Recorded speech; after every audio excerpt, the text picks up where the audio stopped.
السلام عليكم ورحمة الله وبركاته، طلبة وطالبات الصف الثاني الثانوي. النهارده إن شاء الله هنشرح مع بعض الدرس الثاني في منهج التاريخ اللي هو بعنوان ظهور الإسلام. هنتكلم عن سيرة النبي صلى الله عليه وسلم، هنتكلم عن أحداث مهمة جدا. الناس تركز كويس جدا معانا ويكون معاك ورقة وقلم أو معاك الكتاب ومعاك قلمك عشان تسجل أي استنتاجات أو أي دلالات إحنا بنقولها إن شاء الله. تمام؟ رصحصح وركز، ولو لسه مش مشترك في القناه اشترك في القناه وفعل زر الجرس واعمل لايك جميل زي كده بقى للفيديو وتعليق كمان. تمام؟ يلا بينا على الشرح بتاع النهارده. اول حاجه هنتكلم فيها يا شباب في الدرس بتاع ظهور الاسلام، هنتكلم عن مولد الرسول صلى الله عليه وسلم. يبقى اول حاجه مولد الرسول صلى الله عليه وسلم، ده اول حاجه هنتكلم عنها. طبعا كلنا عارفين ان الرسول صلى الله عليه وسلم ولد عام 570 ميلاديه، 570 ميلاديا، وقلنا العام ده بيسمى بعام الفيل. عام الفيل طبعا كلنا عارفين ليه، وخدنا الكلام ده زمان في المدرسة. طبعا بيسمى بعام الفيل لأن إبرهة الحبشي جاء بجيش من الفيلة عشان يهدم الكعبة. ليه كان عايز إن يصرف الناس عن عبادتها؟ لأنه كان عامل كنيسة في اليمن، فكان عايز يهد الكعبة، فجاء بجيش من الفيلة، فلذلك سمي هذا العام بعام الفيل.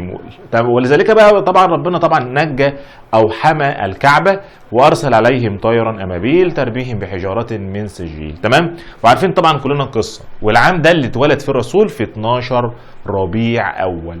تمام؟ يبقى دي مولد النبي صلى الله عليه وسلم. الرسول صلى الله عليه وسلم اتولد يتيما، ولد من اب اسمه عبد الله ابن عبد المطلب ابن هاشم. تمام؟ يبقى ده ابو النبي صلى الله عليه وسلم، هو اسمه محمد ابن عبد الله ابن عبد المطلب ابن هاشم. تمام؟ ده ابو النبي. اما ام النبي صلى الله عليه وسلم آمنة بنت وهب، وطبعا كانوا من اشراف مكة من قبيلة قريش. يبقى الرسول من قبيلة قريش حسبا ونسبا، من افضل الانساب في مكة. ولد الرسول صلى الله عليه وسلم يتيما. ولد الرسول ايه؟ يتيما. يعني ايه ولد يتيما؟ يعني ابوه او والده ما كانش موجود، كان متوفي. يبقى ولد الرسول ايه؟ يتيما. ليه؟ لان والده كان توفى قبل ولادته بعده اشهر. ابو النبي صلى الله عليه وسلم اللي هو عبد الله بن عبد المطلب كان في تجاره للشام، فتوفى اثناء تلك التجاره، فولد النبي صلى الله عليه وسلم يتيما. طيب تعالى بقى نشوف حياه النبي صلى الله عليه وسلم تدريجيا كده. اول حاجه ولد الرسول يتيما. والدته آمنة بنت وهب أم النبي صلى الله عليه وسلم ذهبت به أو أعطته لمرضعته حليمة السعدية لكي ترضعه، وظل عندها 4 سنوات. فين؟ في بني سعد. يبقى الرسول صلى الله عليه وسلم ظل أول 4 سنوات من حياته في بني سعد في البادية، وهي كان عادات العرب كده، ان اي مولود مثلا صغير من عادات سادة العرب ان هو يودي ابنه في البادية يتربى هناك، يعيش اول نشأة حياته اول 2 أو 4 سنين كده في البادية في الصحراء بعيد عن المدينة بعيد عن مكة. ليه؟ كان يشوف بقى على القوة والفصاحة اللسان ورجاحة العقل والكلام ده كله. تمام؟ يبقى كان من عاداتهم كده ان هم يدوموا مرضعات في البادية. فكان من نصيب النبي صلى الله عليه وسلم حليمة السعدية من بني سعد، فظل الرسول عندها 4 سنوات. يبقى لما يجي يسألك مكث النبي صلى الله عليه وسلم أول 4 سنوات من حياته فين؟ في قريش؟ لا مش في قريش. طب في يثرب؟ لا مش في يثرب. طب فين؟ في بني سعد. أول 4 سنوات عند مرضعته حليمة السعدية. تمام؟ طيب بعد ال4 سنوات الرسول صلى الله عليه وسلم أمه خدته، تولت تربيته والدته. تمام؟ اللي هي آمنة بنت وهب. لحد سن كام؟ من 4 سنوات لحد سن 6 سنوات، يعني من 4 سنين ل6 سنين. وتوفت، فتوفت آمنة بنت وهب والرسول عنده كام سنة؟ 6 سنوات. فتولى تربيته جده اللي هو عبد المطلب، ده اللي تولى تربية الرسول. طيب من سن 6 سنوات ل8 سنوات. طيب وبعد كده توفى، فتولى تربيته عمه أبو طالب. أبو طالب ده عم النبي.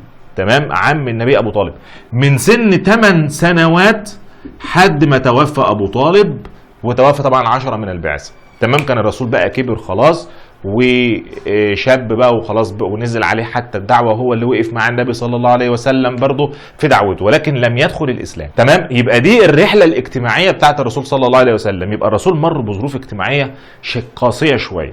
يبقى اول حاجه ولد الرسول يتيما، تاني حاجة ظل 4 سنين عند مرضعته حليمة السعدية في بني سعد، وبعدين والدته خدت تربيته سنتين 2 من سن 6 لسن 8، وبعدين جده عبد المطلب من سن 6 لسن 8، والدته من سن 4 لسن 6، وجده من سن 6 لسن 8، وعمه من سن 8 لحد ما كبر. تمام.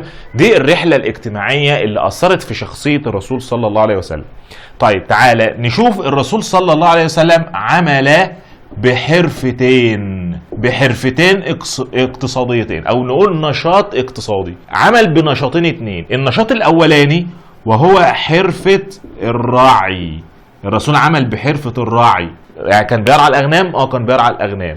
يبقى الرسول راعى الاغنام في الصحراء، فاكتسب صفات حميدة زي الرحمة، زي التواضع، زي الشجاعة، زي الصبر، تمام، زي الرأفة. فهنا الرسول عمل بالرعي فأثرت في شخصيته، فأثرت الحرفة في ايه؟ في شخصيته، اكتسب العديد من الصفات. يبقى الأنشطة الاقتصادية، يبقى ده نشاط ايه؟ اقتصادي. أثر في الجانب الاجتماعي. خلي بالك من نقطة زي دي. يبقى النشاط الاقتصادي اللي الرسول اشتغله عمل بيه أثر في شخصيته الاجتماعية، يعني أثر في صفاته، في أخلاقه. تمام. طيب عند الرسول عمل بحرفة تانية اللي هي حرفة التجارة. حرفة التجارة. تاجر الرسول وطلع برحلة إلى الشام، وكان في تجارة، وعمل بتجارة السيدة خديجة قبل ما يتزوجها. يبقى الرسول عمل بالتجارة، فتعلم برضو العديد من الصفات. زي ايه؟ زي مثلا تحمل المسؤولية والتعامل مع الناس. فالرسول اكتسب صفات كويسة جدا أثرت في شخصيته، انه قدر يتحمل المسؤوليه بتاعت مسؤوليه التجاره والتعامل والتخاطب مع الناس. تمام. يبقى هنا الرسول عمل كتاجر فاثرت في شخصيته، وعمل كراعي للغنم فاثرت في شخصيته. يبقى هنلاقي ان الانشطه الاقتصاديه كان لها اثر في حياته الاجتماعيه، لانها اكسبته العديد من الصفات. تمام. تخلي بالك من الكلام ده لانه مهم جدا. تمام. يبقى دي الانشطه الاقتصاديه اللي عمل بها الرسول. والسؤال ده اصلا ممكن يجي يدلل، يقول لك اثرت الانشطه الاقتصاديه في حياه الرسول صلى الله عليه وسلم الاجتماعيه. دلل. فانت هتقول له عمل بحرفه الراعي فاكتسب صفات زي كذا، وعمل بحرفه التجاره فاكتسب بصفات زي كذا. تمام. سهل خالص اهي. طيب تعالى بقى نخش بقى بعد كده. يبقى قبل ما نخش بقى بعد كده عرفنا القصه. يبقى الرسول صلى الله عليه وسلم واحده واحده كده معايا. ولد في عام اسمه عام الفيل، عام 570 ميلاديا، في 12 ربيع اول، يوم الاثنين في الغالب، ده ارجح الاقوال يعني، وده اللي عليكم في المنهج. تمام. طيب الرسول صلى الله عليه وسلم ولد يتيما من اشراف مكه، من اشرف البيوت في مكه نسبا وحسبا. والده كان توفى وهو في تجاره في الشام، فانجبته والدته كان يتيما، فظل 4 أول سنين في حياته كان عند مرضعته حليمه السعديه في بني سعد. ثم بعد ال4 سنين ما خلصوا تولى تربيته امه من سن 4 لسن 6، وبعدين جده عبد المطلب من سن 6 لسن 8، وبعدين ابو طالب من سن 8 لحد ما كبر. طب الرسول صلى الله عليه وسلم حس ان هو هيكون عبء على عم ابو طالب، لان عمه كان كثير الابناء، فقال لك لا انا انزل اشتغل. فهنا الرسول شعر بالمسؤوليه منذ بدايته، من الوهله الاولى شعر بالمسؤوليه حتى لا يكون عبء على عمه، فقرر انه يعمل، فعمل بحرفه الرعي. ولما كبر شويه عمل بحرفه التجاره، واكتسب في كل منهما صفات في شخصيه الرسول صلى الله عليه وسلم لازم تعرفها كويس جدا. كان من عادات الرسول صلى الله عليه وسلم لما كبر عاده مهمه جدا، وهي التامل في الكون. كان الرسول صلى الله عليه وسلم يتعبد في غار حراء. غار حراء ده غار على اطراف مكه، في شمال غرب مكه. كان الرسول صلى الله عليه وسلم كان متعود انه يطلع يقعد في الغار ده، وكان بيتامل في الكون، يعني بيتعبد بقى ويشوف مين اللي خالق الكون. فالرسول لم يعبد صنما قط، ولم يشرب الخمر قط. فالنبي صلى الله عليه وسلم كان طاهرا طهورا. تمام. طيب يبقى الرسول كان يتعبد في غار حراء. فاثناء تعبده في غار حراء هنحكي قصه نزول الوحي على الرسول صلى الله عليه وسلم. طب نزل الوحي امتى؟ كان الرسول صلى الله عليه وسلم عنده 40 عاما، وكان متزوج من السيدة خديجة. وكان متزوج من السيدة خديجة، وكان عنده كم سنة؟ 40 عاما. تمام. وفي شهر رمضان نزل الوحي على النبي صلى الله عليه وسلم. في إحدى ليالي شهر رمضان نزل الوحي، والرسول قاعد يتعبد بقى كده بالليل، وكلكم عارفين القصة. وظل في الغار فترة من الزمن، فدخل عليه سيدنا جبريل فقال له اقرأ، فقال له ما أنا بقارئ، فقال له اقرأ، ما أنا بقارئ، فضمه مرة واثنين وثلاثة، فقال له اقرأ، فقال ما أقرأ، قال له اقرأ باسم ربك الذي خلق الإنسان من علق، اقرأ وربك الأكرم الذي علم بالقلم، علم الإنسان ما لم يعلم. وتلا الآيات على النبي صلى الله عليه وسلم، ومن هنا نزل الوحي وبدأت بعثة النبي صلى الله عليه وسلم. تمام. طبعا الرسول صلى الله عليه وسلم الموقف أذهل النبي صلى الله عليه وسلم. الموقف جو ضلمة في غار في حتة مقطوعة، والدنيا كحل، والدنيا مفيش اي حاجه، واحد يخش عليه كده سيدنا جبريل عليه السلام في شخص واحد لابس ابيض في ابيض ومعاه القران الكريم على حاجه كده جميله. فطبعا الرسول اتخض، يعني فكر انه ممكن يكون مثلا جن جاله في المكان المقطوع ده، ولكن النبي صلى الله عليه وسلم خشى، يعني يقول لك ايه، خشى على نفسه. الرسول صلى الله عليه وسلم خاف، فذهب النبي صلى الله عليه وسلم الى السيده خديجه فقال لها زمليني اني خشيت على نفسي. فهنا الرسول خاف ان الموقف ده فعلا مرعب، موقف في مكان برضه مرعب. فذهب النبي للسيده خديجه، فعندما ذهب الى السيده خديجه قال لها ايه بقى؟ زمليني اني خشيت على نفسي، يعني غطيني فانا خايف في حاجه حصلت مش مظبوطه. فبدا يحكي لها. فعندما حكى النبي صلى الله عليه وسلم للسيده خديجه، شوف بقى موقف المراه المسلمه او المراه القويه، لان طبعا بعد كده هي اسلمت. تمام. هنا السيده خديجه رضي الله عنها عندما حكى عليها النبي صلى الله عليه وسلم الكلام، فقالت ردا جميلا جدا، رد جميل جدا. قالت للرسول صلى الله عليه وسلم: إن الله لا يخزيك أبدا، إن الله لا يخزيك أبدا، إنك لتصل الرحم وتكسب المعدوم وتعين على نوائب الحق. ركز بقى معايا في الكلمتين دول. يبقى هنا يظهر الموقف القوي للمرأة. السيدة خديجة رضي الله عنها ثبتت وقوت من النبي صلى الله عليه وسلم، يعني مش مزودتش خوف النبي، لا ده ثبتت وقوت النبي صلى الله عليه وسلم، ثبتته بكلامها الجميل. قالت للنبي صلى الله عليه وسلم: إن الله لا يخزيك أبدا، ما تخافش، ده ربنا عمره ما هيضيعك، عمره ما هيعمل فيك حاجة وحشة. إنك لتصل الرحم، يعني أنت بتصل رحمك، بتزور قرايبك وما بتقطعش الرحم. وتكسب المعدوم، وتقف مع اللي معهوش وبتساعده. وتعين على نوائب الحق، وبتساعد الحق وترد المظلوم، بترد الظالم وبتساعد المظلوم. يبقى هنا ردت عليه ردا جميل: إن الله لا يخزيك أبدا، إنك لتصل الرحم وتكسب المعدوم وتعين على نوائب الحق. تمام. فهنا موقفها كان موقف قوي جدا. طبعا كلنا عارفين بقى القصة، ذهبت به إلى ورقة بن نوفل ابن عمها. يبقى ذهبت به إلى مين؟ ورقة ابن نوفل ابن عمها. تمام. طيب ذهبت ليه؟ عشان تقص عليه القصة، تعرفوا اللي حصل 1 2 3، تعرفوا حصل كذا كذا كذا كذا كذا، والرسول يحكي له اللي شافه. طيب اشمعنى ورقة بن نوفل؟ علشان ورقة بن نوفل هو ابن عمها، قريبها يعني؟ لا، لأنه كان عالم في الإنجيل، كان عالم ومن كتاب الإنجيل، وكان يتعبد على الطريقة الحنيفية. يعني ورقة بن نوفل كان يعبد ربنا سبحانه وتعالى على الطريقة الحنيفية، كان مسيحي الأول، كان على المسيحية، وبعد كده كان بيدور على الديانة الصحيحة، فقال لك لا، الحنيفية هي أصح. تمام. فهو كان من علماء الإنجيل أصلا، وراجل فاهم في الديانات. فعشان كده ذهبت إليه السيدة خديجة بالنبي صلى الله عليه وسلم عشان تقص عليه القصة. يبقى أنا برضو معلش، أنا استنتج إيه؟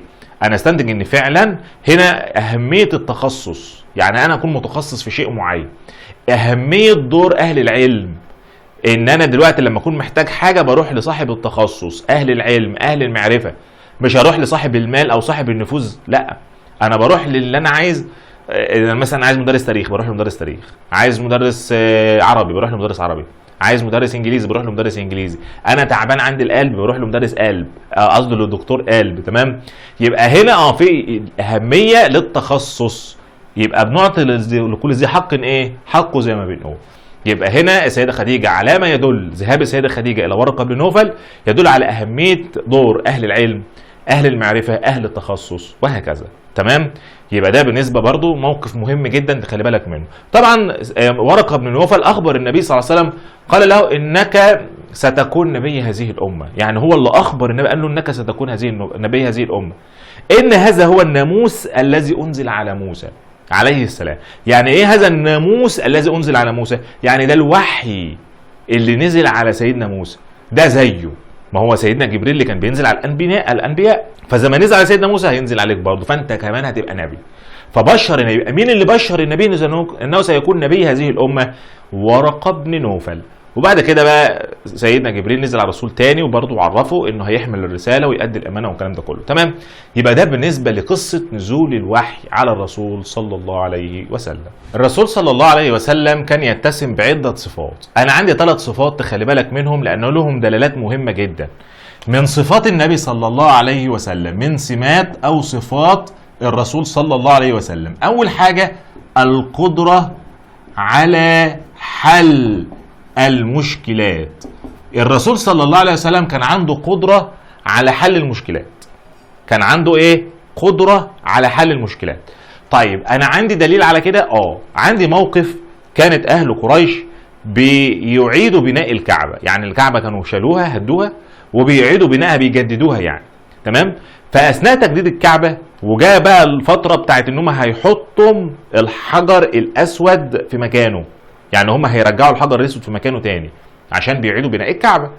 فهنا القبائل اللي كانت موجودة ومشاركة في بناء الكعبة اختلفوا وكادوا ان يقتتلوا. ليه؟ على شرف مين اللي هيحط الحجر الاسود في مكانه. ليه بقى؟ لان ده شرف.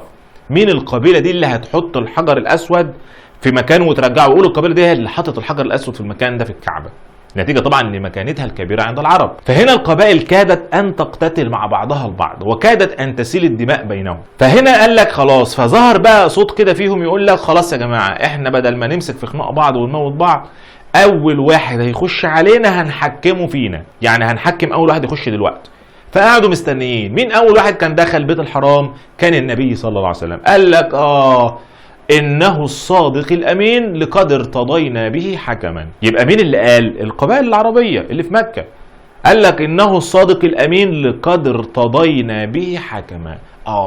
يبقى شوف الجملة دي الأول كده تؤكد على إن العرب أطلقوا على النبي صلى الله عليه وسلم صفة إيه؟ الصدق والأمانة. يبقى قال لك إنه الصادق الأمين لقد ارتضينا به حكما. يبقى الموقف ده بيؤكد على أن قريش أكدت صفات في النبي. إيه هي الصفات؟ إنه صادق وأمين. طيب ماشي. هنا الرسول صلى الله عليه وسلم دخل لما حكوا له الموقف حل المشكلة. حل المشكلة إزاي؟ قال لك كل قبيلة هتجيبوا ثوب. يعني أنتوا كلكم كده هتجيبوا لي ثوب كبير زي ملاية السرير كده، وهيشيل هو يحط الحجر عليها، وكل قبيلة هتشيل من طرف وهيروحوا يحطوه هناك، والرسول يوم جاي شايله وحطه في مكانه وخلاص. يبقى كده الكل شارك في وضع الحجر. فهذا يدل على رجاحة عقل النبي صلى الله عليه وسلم، قدرة النبي صلى الله عليه وسلم في حل المشكلات. قدرة النبي صلى الله عليه وسلم في ايه؟ في حل المشكلات. خلاص، على حكمة النبي صلى الله عليه وسلم. يبقى دليل على حكمة النبي، على رجاحة عقله، على قدرته على حل المشكلات. وموقف قريش في الليلة دي ايه؟ انها بتؤكد صفات في النبي وهي الصدق والأمانة. عندما بدأوا بالكلام فقالوا هذا هو الصادق الأمين لقد ارتضينا به حكما. تمام؟ يبقى الموقف الأولاني مهم جدا. الموقف الأولاني مهم جدا. يبقى الصفة اللي بيتكلم عنها دلوقتي هي القدرة على حل المشكلات. بتظهر في تجديد الكعبة لما اختلفوا على الحجر الأسود فأكدوا صفة النبي صلى الله عليه وسلم الصدق والأمانة. وموقف الرسول بقى في النهاية بيؤكد انه يتصف بإيه بقى؟ بانه يتصف بالحكمة والقدرة على حل المشكلات. تمام؟ يبقى دي الصفة الأولانية، القدرة على حل الايه؟ المشكلات. الصفة الثانية وهي نصرة المظلوم. نصرة المظلوم. نصرة المظلوم. نصرة المظلوم الرسول صلى الله عليه وسلم، ما احنا لسه قايلين السيدة خديجة قالت ايه؟ انك لتصل الرحم وتكسب المعدوم وتعين على نوائب الحق. وتعين على ايه؟ على نوائب الحق. فكان الرسول صلى الله عليه وسلم كان بيقف بجوار المظلوم. حتى احنا قلنا في الدرس الاولاني ان الرسول صلى الله عليه وسلم كان شارك في حلف الفضول. وحلف الفضول ده حلف قريش كانت عملته مع القبائل العربيه من اجل نصره المظلوم. يعني كان الصفه دي اصلا كانت موجوده. فخلي بالك، يبقى الصفه اللي كانت موجوده في حلف الفضول او التعاون اللي اتفقوا عليه في حلف الفضول اللي هو نصره المظلوم، الرسول اصلا اتسم بيه. وعندنا هنا موقف، واحد اعرابي جاب ابل وباعها في مكه. جاب ابل يعني جمال وقال لك هيبيعها في مكه وباعها. مين اللي اشتراها منه؟ ابو جهل. ابو جهل اشترى منه الابل، ولكن ما طله في حقها. يعني كان المفروض يديله فلوسها على طول، لا ما ادالوش حقها. طب قد يقول له يا هات الفلوس، لا استنى شويه، هات الفلوس فقعد يمطله في حق الفلوس. فالراجل زهق. فالراجل الاعرابي مش من مكه، الراجل عابر سبيل، فوقف في وسط مكه وبدا ينادي على الناس: يا معشر قريش، مين اللي هيجيب لي حقي من ابو جهل؟ يعني خد مني الابل وما اداليش حقها، مين اللي يجيب لي حقي؟ راجل انا عابر سبيل، انا غريب، انا مش من هنا، حد يجيب لي حقي من مكه من ابو جهل؟ طبعا العرب او الناس اللي موجودين في مكه عارفين ابو جهل ده من ساده قريش. مين اللي هيجرؤ انه يروح له يقول له ادي للراجل حقه؟ مين ده اللي يجرؤ انه يروح لابو جهل ويقول له ادي الراجل حقه؟ حد هيعلي عليه؟ لا، ما حدش يقدر يعلي على ابو جهل. تمام. فهنا يظهر الرسول صلى الله عليه وسلم، فياخذ الرسول صلى الله عليه وسلم الرجل ويذهب به لابو جهل لبيت ابو جهل ويقول لابو جهل اعطي للرجل حقه. فيخش ابو جهل ياخد الفلوس ويديها للراجل. هو كده خلصت في لحظه. سبحان الله. تمام. فهنا هنلاقي الرسول صلى الله عليه وسلم لم يخشى شيئا، ما كانش بيخاف من حاجه. فهنا الرسول كان يقف مع المظلوم، نصرة المظلوم من الأعرابي اللي أبو جهل اشترى منه الإبل. يبقى دي الصفة الثانية، يبقى تصف الرسول بنصرة المظلوم. في صفة اللي احنا لسه قايلينها اللي هو التأمل في الكون. الصفة الثالثة وهو التأمل في الكون. احنا لسه قايلين الرسول كان بيتعبد في غار حراء، وكان يتعبد ويتأمل في الكون ويشوف مين خالق الكون والكون ده عامل ازاي، ويتعجب من قدرة الخالق لهذا الكون. لحد انه كان طبعا لم يسجد لصنم قط، لانه كان في دماغه ان في حد ورا هذه المنظومه الكبيره العظيمه. تمام. لحد ما ظهر الاسلام. تمام. فهنا كان من صفاته التامل في الكون، من صفاته القدره على حل المشكلات، ومن صفاته ايضا نصره المظلوم. هنيجي بقى نتكلم على الدعوه الاسلاميه. احنا قلنا خلاص نزل الوحي على الرسول صلى الله عليه وسلم. تمام. وسيدنا جبريل جاله تاني ونبأه بالدعوه خلاص. تمام. والرسول بقى نبي ورسول خلاص. طيب تعال نشوف بقى الدعوة الإسلامية مرت بمرحلتين. يبقى الدعوة الإسلامية مرت بكم مرحلة يا جماعة؟ بمرحلتين. المرحلة الأولانية هي المرحلة المكية. المرحلة المكية يعني كانت في مكة، ودي استمرت 13 سنة. ظلت الدعوة في مكة 13 سنة. والمرحلة الثانية المدنية، يعني لما الرسول هاجر للمدينة اللي هي يثرب، ودي استمرت 10 سنوات. ودي استمرت كام سنة؟ 10 سنين. يبقى 10 و13 يبقى 23 سنة. والرسول قعد 40 سنة، الوحي نزل عليه وهو عنده 40 سنة أصلا، و23 يبقى 63 سنة. يبقى الرسول توفى وهو عنده 63 سنة. نزل عليه الوحي وهو عنده كام؟ 40 سنة. قعد 13 سنة بعد كده في مكة، وبعدين 10 سنين في المدينة، وتوفى النبي صلى الله عليه وسلم سنة 11 هجرية. خلاص. دي قصه حياه الرسول. يبقى المرحله المكيه والمرحله المدنيه. تعال الاول كده نتكلم على المرحله المكيه. يبقى انا هتكلم على المرحله المكيه اللي هي في مكه. في مكه استمرت قد ايه؟ 13 سنه. المرحله دي فيها حاجتين: سريه الدعوه والجهر بالدعوه. يبقى انا كده دلوقتي هتكلم على مرحلتين اتنين جواها. يبقى المرحله المكيه فيها مرحلتين: سريه الدعوه والجهر بالدعوة. تعال كده نشوف واحدة واحدة كده. أول حاجة المرحلة السرية، وركز معايا في المرحلة السرية مهمة جدا. في المرحلة السرية استمرت 3 سنوات. 3 سنين الدعوة فيها سرية خالص، يعني الرسول ما عرفش حد خالص غير الأقربين. يعني شوف أقرب ناس ليه، زوجته، أبنائه، ابن عمه، أقرب صديق ليه. فكان أول من أسلم من الرجال أبو بكر الصديق، وأول من أسلم من النساء السيدة خديجة، وأول من أسلم من الصبيان سيدنا علي بن أبي طالب، وأول من أسلم من الموالي زيد بن حارثة. طبعا الكلام ده كله عارفينه. تمام. فدعا رسول الأقارب فالأقارب فالأقارب. تمام؟ في المرحله السريه استمرت كام سنه؟ 3 سنوات. طيب هنا الدعوه الاسلاميه في الوقت ده وصل عدد المسلمين فيها ل 60 فرد. يبقى وصل المسلمين فيها قد ايه؟ ل 60 مسلم، منهم اكتر من 31 ساده ومن والوجهاء اللي هم الاغنياء يعني، ووجهاء، ساده ووجهاء، و13 مثلا من الموالي والعبيد، ومنهم من النساء. تمام؟ يعني هنلاقي في عبيد وفي نساء وفي اجانب من خارج مكه اصلا 3. فهنلاقي ان الدعوه مشكله. يعني ايه؟ يعني اللي امنوا بالدعوه الاسلاميه من كذا طائفه، بعضهم اجانب يعني مش من مكه اصلا، سمعوا عن الرسول صلى الله عليه وسلم فجم واسلموا ودخلوا مكه وقعدوا في السر، وبعضهم من النساء، وبعضهم من الموالي والعبيد، واغلبهم من الوجهاء والساده. طيب تعالى كده بقى نشوف علامه تدل تلك التشكيله. يعني انت عندك في الكتاب رسم بياني بيوضح اللي انا قلته ده، علامه تدل تلك التشكيله. هو ممكن يجيب لك الرسمه دي اصلا ويقول لك علامه تدل. تعالى بقى نفصص حته حته كده. اول حاجه في كذا شكل، يعني كذا طائفه، يعني مش العبيد كلهم، يعني كلهم مش عبيد وكلهم مش ساده وكلهم مش نساء، ده حتى في ناس خارج مكه دخلوا الاسلام. تمام؟ في المرحله السريه دخلوا الاسلام. يبقى هنا ده دليل على شموليه الدعوه. يبقى ده دليل على ايه؟ ان الدعوه كانت شامله كل طوائف المجتمع. يبقى دي نقطه. طيب تاني حاجه، ما معنى ان معظمهم ساده ووجهاء؟ يعني ما هوش 1 ولا 2 ولا 3 ولا 10، ده انا بقول لك بكلمك عن 31 من اصل 60. 31 من اصل 60 دول وجهاء. ده دليل بقى ايه بقى؟ ركز بقى، دول دليل انه ما دخلوا الاسلام عن اقتناع، داخلين الاسلام ان هم متاكدين ان دي دعوه صحيحه، مش بيدوروا على نفوذ، ما بيدوروش على سلطان، ما بيدوروش على مكانتهم في الدنيا، هم دول بيدوروا على الرساله الصحيحه، وفعلا تاكدوا ان النبي صادق فامنوا بالنبي صلى الله عليه وسلم وبالدعوه الاسلاميه. فهم وجهاء. يعني اقول لك مثلا لو هو مش يعني واحد معاه فلوس ومن الوجهاء والساده وشاكك في الرسول، ايه اللي يخليه اسلم؟ طبعا ما هوش هيسلم. يقول لك ليه؟ وانا يعني ناقص فلوس ولا ناقص مكانه؟ لا، انا ايه اللي يدخلني الاسلام ويمرمطني مع اللي بيتمرمطوا دول، وقريش بتعذبهم وهتضربهم وهتضطهدهم؟ لا، انا خليني زي ما اني.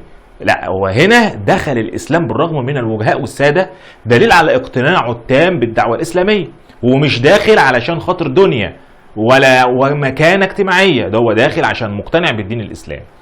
تمام كده؟ يبقى خلي بالك، يعني ممكن يجي لك الرسم البياني ويسالك في الكلام اللي انا قلته، ممكن. تمام؟ فانت لازم تكون مصحصح كويس للكلام. يبقى ده بالنسبه للي دخلوا الاسلام، كانوا 60، وكان الرسول بيجتمعوا بيهم في تلك المرحله بدار الارقم ابن ابي الارقم، ده كان من الصحابه، وكانوا بيجتمعوا في بيته في السر. لما وصل عددهم 60 او كانوا 30 وبعدين زادوا بقوا 60، فكان بيقعدوا في دار الارقم ابن ابي الارقم. ودار الارقم هي اول مدرسه في الاسلام. يبقى دار الارقم ابن ابي الارقم هي اول مدرسه في الاسلام. تمام؟ خلي بالك من الحته دي، اول مدرسه في الاسلام هي دار الارقم ابن ابي الارقم. ليه؟ لان الرسول كان بيجتمع بالمسلمين في السر فيها، وكان بيعلمهم امور دينهم وبيتدارسونه فيما بينهم. فكان بيعلمهم اي ايات بتنزل عليه كان بيعلمهم في المسلمين هناك. فكانت اول مدرسه في الاسلام دار الارقم ابن ابي الارقم، ده واحد من الصحابه. تمام؟ طيب ده بالنسبه للمرحله السريه. واجي اقول لك برضو قبل ما نسيبها ان اللي وقف الدعوه الاسلاميه على رجليها هو سريه الدعوه. ليه؟ الدعوه في الاول لازم تكون سريه. ليه؟ علشان يبقى لها اتباع في السر الاول، عشان بعد كده لما اجي اعلن تكون لها قواعد موجوده. مش اعلن كده مره واحده اصطدم بقريش واعلن الدعوه، لا، انا قعدت 3 سنين بدعو في السر عشان لما اعلن بعد كده يبقى انا ليا ناس اصلا اتباع يقفوا جنبي ويساعدوني ونقدر نسند بعضنا البعض. يبقى سريه الدعوه عامل اساسي في وقوف الدعوه على رجليها في البدايه. يبقى بدايه الدعوه الاسلاميه ايه سر وقوفها على رجليها؟ هو سريه الدعوه، انها كانت في السر في الاول، قعدت 3 سنين سريه. تمام كده؟ سهله خالص اهي. يبقى تخلي بالك من الكلام ده، الكلام ده سهل جدا وبسيط ومفيش اي مشكله. بعد كده هتيجي بقى للمرحله الثانيه، وهو الجهر بالدعوه. يعني الرسول صلى الله عليه وسلم جهر بالدعوه، اعلنها بقى، اعلنها لاهل مكه كلهم، اعلنها للناس كلها بامر من مين؟ من ربنا سبحانه وتعالى. يبقى ربنا سبحانه وتعالى امر النبي صلى الله عليه وسلم ان يجهر بالدعوه خلاص. يعني بعد 3 سنين من نزول الوحي على الرسول، 3 سنين خلصوا، جهر الرسول بقى بالدعوه بامر من ربنا سبحانه وتعالى. وطبعا كنا عارفين القصه، صعد الرسول صلى الله عليه وسلم فوق جبل اسمه جبل الصفا. جبل الصفا ده او وادي الصفا ده منطقه كده يعني عاليه شويه كده في مكه. فصعد النبي صلى الله عليه وسلم فوق جبل الصفا ونادى في الناس فقال يا معشر قريش يا معشر قريش. المهم الناس اجتمعت فبدأ بقى ان يعرفهم، فقال لهم يا اهل قريش أئن أخبرتكم أن هناك خيلا خلف هذا الوادي تريد أن تغير عليكم أكنتم مصدقين؟ فقالوا لهم ما جربنا عليك كذبا قط، يعني احنا عمرنا ما شفناك بتكذب أبدا، طبعا هنصدقك، ده أنت الصادق الأمين. فقال النبي صلى الله عليه وسلم إني نذير لكم من بين يدي عذاب شديد، وبدأ يعرفهم الجنة والنار والإسلام والدين وإنه نبي مرسل والكلام ده كله. طبعا الكلام ما عجبش أهل مكة، طبعا واولهم ابو لهب عم النبي صلى الله عليه وسلم اللي هو عبد العزى. فقال النبي تبا لك يا محمد ألهذا جمعتنا؟ فهو هنا سب النبي. عشان كده حتى السوره الكريمه اللي نزلت سوره المسد تبت يد ابي لهب وتب ما اغنى عنه ماله وما كسب، ربنا سبحانه وتعالى انزلها بسبب الموقف ده، لانه قال له تبا لك يا محمد. فربنا سبحانه وتعالى تكريما لنبيه انه ينزل ايه زي دي او سوره كامله في القران تتلى الى يوم القيامه تأتي بحق النبي صلى الله عليه وسلم من أبو لهب. فهنا هنقول اهو اجتمع المسلمين، اجتمع قصد أهل قريش والرسول عرفهم إن هو نبي. موقف قريش إيه؟ رفضت ولا وافقت؟ لا، قريش رفضت الدعوة الإسلامية، ومن أولهم عمه أبو لهب. يبقى أنا كده عندي عم للنبي صلى الله عليه وسلم أبو لهب اللي هو عبد العزى أبو لهب، وعندي أبو طالب. أبو لهب وأبو طالب الاثنين أعمام النبي، ولكن واحد منهم عاد النبي ووقف ضد الرسول لحد آخر لحظة، وواحد تاني وقف مع النبي وساند النبي لآخر لحظة. يعني الاثنين عكس بعض بالظبط، والاثنين إعمام النبي. أبو لهب وقف ضد الرسول لآخر لحظة، وأبو طالب وقف مع النبي لآخر لحظة. يبقى الاثنين عكس بعض، بالرغم خلي بالك من نقطة ان أبو طالب لم يدخل الإسلام أصلا، مات مشرك، ولكن ساند النبي صلى الله عليه وسلم لأنه ابن أخوه، لأنه عمه النبي صلى الله عليه وسلم. تمام؟ طيب تعالى بقى نكمل كده. يبقى الجهر بالدعوة، عرفنا الرسول جهر خلاص بالدعوة. موقف قريش ايه؟ رفضت الدعوة. طيب تعالى بقى نشوف قريش هتعمل ايه. هي رفضت، ولكن موقف قريش ايه؟ بص، في البداية يعني في الأول في البداية قريش ما عملتش حاجة، تركت الأمر أكنه مشكلة اجتماعية. قالت لك ده أمر بسيط ويا دوبك أنا هسيب أبو لهب هو اللي هيقوم بالدور، اللي هو عبد العزى عم النبي هو اللي هيقوم بالدور، وهيعرفوا غلطه ويرجعوا عن كلامه. يعني هم كان في دماغهم كده، يعني قال لك دي مشكلة وبسيطة وعمه هيخلص علينا يعني. تمام؟ ده في البداية. يبقى كان موقفها من الدعوة ايه في البداية؟ موقف إيجابي ولا موقف سلبي؟ لا، كان موقف سلبي. يبقى كده قريش ما عملتش حاجه اصلا، تركت الامر اساسا، مفكره ان الموضوع بسيط يعني والليله هتخلص بسرعه. تمام؟ يبقى موقفها في البدايه كان موقف سلبي. تمام؟ طيب بعد كده الدعوه انتشرت وبدات الناس تخش في الاسلام. طيب قريش هتسكت زي في الاول ما سكتت؟ لا، قريش بقى توغوشت. لما بدا الناس يدخلوا في الاسلام بعدد كبير، قريش بدات تتحرك، قالت لك لا ده احنا كده بقى لازم ناخد موقف. وبدات قريش تاخد موقف من الدعوه الاسلاميه، وبدات تعارض النبي صلى الله عليه وسلم بعده اساليب. يبقى نشوف بقى اساليب قريش في مواجهه الدعوه الايه؟ الاسلاميه. خلاص؟ يبقى في البدايه كان موقفها سلبي. طيب امتى بقى الموقف ايجابي؟ لما انتشر الاسلام ودخل العديد من الناس في الاسلام، فبدات تحس بخطر، فقالت لازم اواجه الدعوه الاسلاميه، وبدات تمشي على حده خطوات اللي هي اساليب قريش في مواجهه الدعوه الاسلاميه. خلاص كده؟ تركز بقى معايا وكمل. اول حاجه قريش عملت ايه في مواجهه الدعوه الاسلاميه؟ اول حاجه عملتها قريش وهو نشر الشائعات.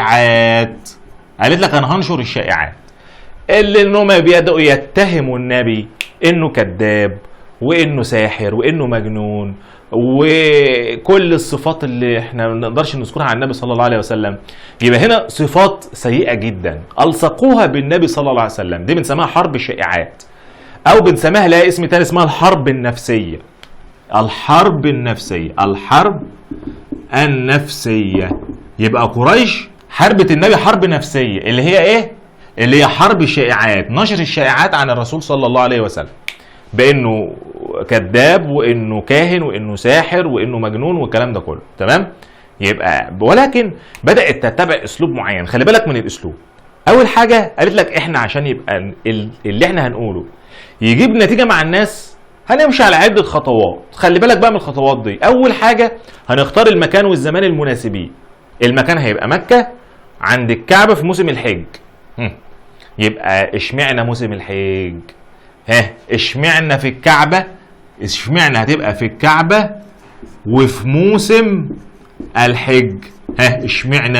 قال لك لان المكان ده وفي الوقت ده في موسم الحج بيتتجمع القبائل من كل مكان من داخل وخارج شبه الجزيره العربيه. فاحنا لما ننشر اشاعات عند الناس دي هم هيجوا لنا نقول للناس وننشر اشاعات انه ساحر ومجنون وكذاب. يبقى كده الناس هتعرف عنه من كل مكان ان الراجل ده ساحر ومجنون وكذاب وكلام من ده. تمام؟ يبقى لانه المكان والزمان اللي بيتجمع فيه اكبر عدد من القبائل العربيه، عشان كده اختاروا المكان والزمان ده. طيب دي الخطه الاولانيه. طب والثانيه؟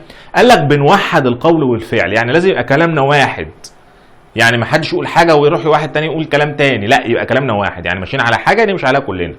توحيد القول والفعل، واختيار المكان والزمان المناسبين. 3 قال لك احنا هنختار الشخصيه المعينه اللي تاثر في الناس. زي مين؟ زي الوليد بن المغيره وابو لهب. قال لك دي شخصيات الناس واثقه في كلامها، فهنختار ان الناس دي هي اللي تتكلم. يبقى اختار الشخصيه اللي بتاثر في الناس، اللي لها دور فالناس تصدقها. مثل مين؟ الوليد بن المغيره كان من ساده قريش، وابو لهب برضه كان من ساده قريش، فهم دول اللي هيتكلموا. تمام يا جماعه؟ الدنيا سهله جدا وبسيطه. ركز بس معايا انت، ركز كده. يبقى اول حاجه نشر الشائعات. هيقولوا شائعات على الرسول، دي بنسميها الحرب النفسيه. يبقى قريش اتبعت اسلوب الحرب النفسيه من خلال نقط، يبقى نشر الشائعات. خلاص؟ بداوا يحطوا خطه هيمشوا عليها. الخطه دي بتقول ايه؟ هنحدد المكان والزمان المناسبين. ده هيكون الكعبه في موسم الحج. ليه؟ لان ده اكتر مكان يتجمع فيه ناس في الوقت ده وفي المكان ده، فالمكان ده ينشر بقى الاخبار دي في كل حته خارج وداخل شبه الجزيره العربيه. تاني حاجه هنوحد القول والفعل عشان الناس تصدقنا. تالت حاجه هنختار شخصيات معينه هي اللي تقدر تقنع الناس بالكلام اللي هيتقال، زي ابو لهب والوليد بن المغيره. تمام كده؟ سهله خالص اهي. ولكن طبعا مع الوقت الكلام ده ما بيجيبش نتيجه، لان شهره النبي الصادق الامين فمش هيجيب نتيجه اصلا. تمام؟ يبقى ده بالنسبه للنقطه الاولانيه. تاني محاوله او الطريقه الثانيه وهي المساومه. المساومه مباشره وغير مباشره. تعالى كده، يعني ايه المساومه؟ يعني انا بساومك، هقول لك هديك حاجه مقابل حاجه. المساومه ان انا هديك حاجه مقابل حاجه. فبدات قريش تساوم الرسول بطريق مباشر وطريق غير مباشر. يعني ايه؟ بطريق غير مباشر انها تروح لاهل النبي، لعم الرسول ابو طالب. راحوا لابو طالب وقالوا له الحق ابن اخوك بيعمل كذا وكذا وكذا كذا، ابعدوا عنا. طب لو عايز حاجه احنا نديله، طب لو عايز نفوذ ومكانه وسلطان ومش عارف ايه. فالرسول طبعا من اقواله المشهوره: والله يا عم لو وضعوا الشمس في يميني والقمر في يساري على ان اترك هذا الامر او اهلك دونه ما تركته. فهنا الرسول تمسك بالدعوه الاسلاميه ولم يعني يسمع كلامه في اي حاجه. وحتى لما عمه ما نفعش في الكلام ساوم الرسول نفسه بالنفوذ والمال والسلطان، ولكن النبي رفض. تمام؟ يبقى المساومه رقم 2. ولكن فشلت. يبقى في مساومه بطريق مباشر ومساومه بطريق غير مباشر. طيب بعد المساومه ما فشلت هيعملوا ايه بقى؟ قال لك بقى تعذيب المسلمين. تعذيب المسلمين. قال لك هنتعرض للمسلمين بالتعذيب وللرسول صلى الله عليه وسلم بالتعذيب. فبداوا يعذبوا المسلمين ويؤذوا النبي صلى الله عليه وسلم، وبدا يشتد الاذى بالمسلمين الضعفاء، وبدأ التعذيب يشتد أكتر ويصيب النبي أكتر لما بدأ يخش عدد كبير من الصحابة، قصدي عدد كبير من سادة قريش. كل ما يزيد عدد السادة قريش وعدد المسلمين كل ما بيزيد التعذيب أكتر. تمام؟ يبقى قاموا بتعذيب المسلمين. الحاجة الأخيرة بقى والرابعة وهي المقاطعة الاقتصادية والاجتماعية. المقاطعة اللي استمرت 3 سنوات. ايه قصة المقاطعة دي؟ قريش عزمت على قتل النبي، فابو طالب عم الرسول صلى الله عليه وسلم قال لك انا مش هسيب ابني يقتلوه او ابن اخويا يقتلوه. فبدأ يجمع اهل النبي صلى الله عليه وسلم سواء كان مسلم او غير مسلم. ليه بقى؟ ما هنا بتظهر بقى عند العصبية القبلية. بتظهر عند العصبية القبلية، مش بقى الدين، لا هو مش مسلم ولكن ده ابن اخويا. تمام، مش هينفع اسيبه. ابو لهب قليل الاصل، ماشي، ساب ابن اخوه مفيش مشكله وكان بيحاربه، ولكن كلهم مش زيه، مش زي ابو لهب. تمام، فبداوا يقفوا مع الرسول صلى الله عليه وسلم، فبداوا يحموه. فقريش قالت لهم بقى انتوا هتحموه؟ طيب ماشي، احنا هنعمل مقاطعه. مقاطعه ايه؟ اقتصاديه واجتماعيه، يعني ولا هنبيع منكم ولا هنشتري منكم ولا هنتزاوج منكم ولا تتزوجوا مننا ولا نتعامل معاكم، وهنحاصركم وهنمنع عنكم الاكل والشرب وكل حاجه. في منطقه اسمها شعب ابو طالب، اللي هو جمعوا بني هاشم من ابو طالب في مكان وحاصروهم، ومفيش ولا اكل ولا شرب ولا تعامل ولا اي حاجه ولا بيع ولا شراء ولا اي حاجه. دي مقاطعه استمرت 3 سنوات. وضاق الحال بالمسلمين لدرجه ان الرسول صلى الله عليه وسلم كان ياكل ورق الشجر، وكان شفتي النبي صلى الله عليه وسلم قد تشققت من قله الميه او الاكل والشرب. فهنا ضاق الحال بالمسلمين درجه رهيبه، درجه كبيره جدا. ولكن ياتي الفرج بعد 3 سنوات. ياتي الفرج من مين؟ من اهل مكه، من اقارب النبي ومش مسلمين، ياتوا وينقضون الصحيفه، يقطعوا الصحيفه بعد 3 سنين. طيب مع انهم مش مسلمين، مش مسلمين. فهنا تظهر العصبيه القبليه زي ما بقول، تظهر العصبيه القبليه بشكلها الايجابي. يبقى بتظهر العصبيه القبليه في شكلها الايجابي. قال لا، هو في عصبيه قبليه في شكل ايجابي لما ظهرت ونقضت الصحيفه. يبقى هما مش مسلمين وما بيحبوش الاسلام، ولكن هما يقول لك لا، ابن اخويا مش هنسيبه لكم تموتوه، هو عصبيه قويه، هو كده، لان ما بصوا بقى احنا هنولع في مكه. فتمام، فهنا العصبيه القبليه ادت لنقض الصحيفه في النهايه، وانتهت المقاطعه بعد كام سنه؟ 3 سنوات. طيب ده بالنسبه للاساليب بتاعت قريش. خلاص، يبقى انا عندي 4 اساليب. الاسلوب الاولاني الشائعات، الحرب النفسيه. الاسلوب الثاني المساومه. الاسلوب الثالث تعذيب المسلمين. الاسلوب الرابع المقاطعه الاقتصاديه والاجتماعيه. وقلنا لك اسوأ حاجه فيها كانت المقاطعه الاقتصاديه، اللي هو البيع والشراء والتعامل التجاري، يعني دي كانت اشد عقبه امام المسلمين. بكده يبقى حصه النهارده خلصت. يتفضل الجزء الثاني ان شاء الله هناخده في الحصه اللي جايه. بس اتمنى الناس اللي استفادت من الحلقه بتاعت النهارده تنشر الحلقه، اعمل لايك للفيديو، اعمل تعليق للفيديو عشان نكمل مع بعض ان شاء الله. يعني اتمنى ان الناس يعني تدعم القناه شويه علشان ينزلوكم بقيه المنهج ان شاء الله، كشرح وحل برضو على كل درس نخلصه هنحل عليه ان شاء الله، سواء بقى من كتاب الامتحان او هنحل عليه، احنا هنحط لكم عليه امتحانات او اسئله. تمام، فهنعمل اختبارات ليكم وانتوا هتحلوها او احنا هنحلها، ادينا مع بعض على القناه، الناس نذاكر مع بعض والدنيا تمام، وهنمشي مع بعض لحد يوم الامتحان ان شاء الله. اتمنى الناس تكون استفادت، واتمنى اللي مش مشترك يشترك ويفعل الجرس ويعمل لايك للفيديو وتعليق جميل زيه. تمام، يلا سلام عليكم.